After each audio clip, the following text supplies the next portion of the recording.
All right, guys, sorry for the crazy hair. I just finished night number 2. Found a different spot in the neighborhood that I was sleeping in. I found like another spot. The kind of spots I've been looking for when it comes to like a good place to sleep are typically just deep in some neighborhood that is like looks nice. So I know that, maybe a lower chance of crime, and typically you're going to see higher crime, at least I believe, closer to like the main highways and stuff, because people can like, like for example, where my parents live is like right next to like a really major street. And so we've had a lot of stuff where cars get stolen and different things happen because people have just like an easy getaway, just hop on that main street and you're gone kind of thing. So I typically try to look for get like deep into neighborhoods that are like, okay, like if I'm a criminal, I probably don't want to like commit crime here because it's gonna be really hard to get away because it's like out, because I don't want someone to like try to break into my car or something while I'm sleeping. So I typically find like deeper.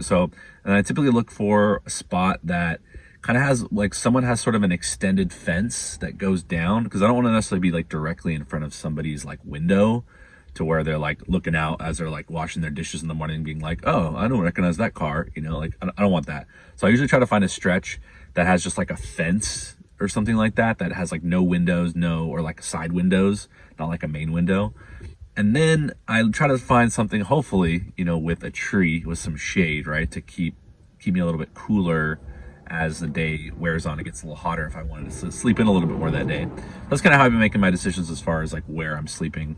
And I'm trying to do a different spot every night to make sure that like no one kind of gets a beat on like, oh, I always see that same car here at that. I wonder, I should go check it out. That's strange. You know how people are. Like the spot I was in today though was weird because I think the tree I was under had like things falling, so I like woke up a couple times thinking that somebody was like walking around the car, but I think it was just the stuff from the tree falling and hitting the car and kind of making like a weird sound to where.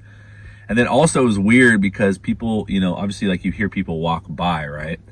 And for whatever reason, like typically when someone walks by, I hear them talking. It gets loud as they walk right by the car, and then I hear the talking like fade and fade and fade as they get farther and farther away. Obviously, the way sound works. However, dude, I don't know what about this spot was so weird with the sound, but I would like hear people like it would be quiet, and then they're walking by, and then it gets louder and louder and louder, and then it just stops. And I'm like waiting to listen for like the drift of the sound as they walk away, but it just cuts off.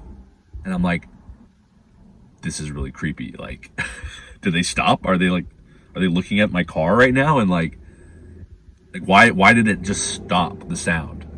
So there's something super weird about, I don't know if I want to go back to that spot again. Yeah, everything else is good.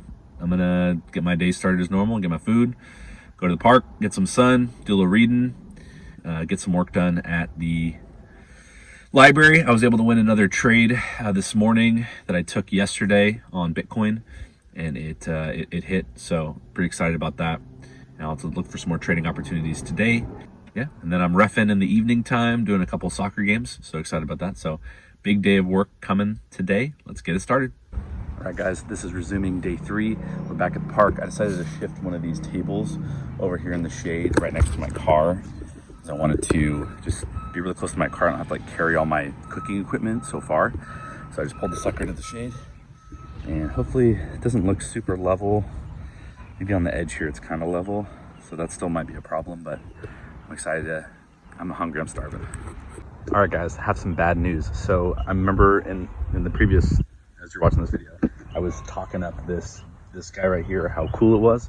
But guys, only after one day, it's already broken, guys. It's already jammed.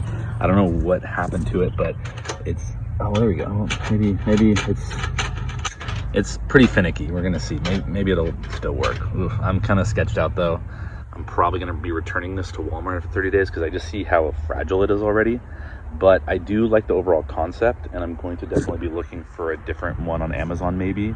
That's probably a little more costly, but it's gonna be a little bit, it's gonna last a little longer. I can tell this is cheaply made, and it's funny how I was just raving about it yesterday. It's great for what it is, but it looks definitely like it's not made to last. So, real quick, one issue I am running into is I need to find a system for creating some sort of protection around this to the wind is coming in and blowing, not blowing it out, but making it just really inefficient because the flames are obviously not heating the pan, they're just going out the other side. So I'm gonna need to find and think about a way to cover this to protect that flame from wind.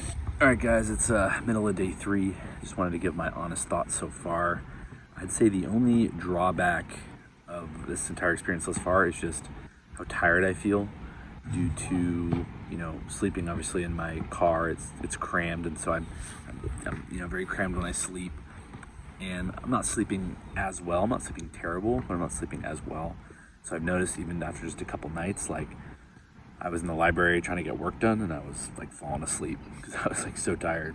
So I'm actually coming out here, I'm actually gonna try to get a nap in real quick before I ref some soccer games in the evening time. But yeah, so that's the only drawback thus far.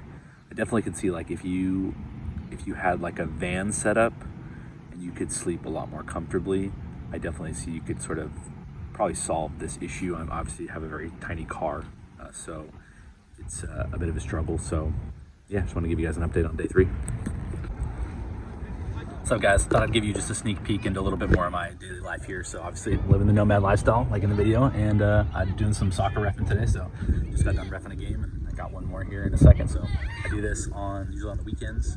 And then I was reffing lacrosse during the week, but that just ended. So I'm gonna try to find some other sports to ref. So I'm a big sports junkie, so I love reffing. So this is how I make some more money.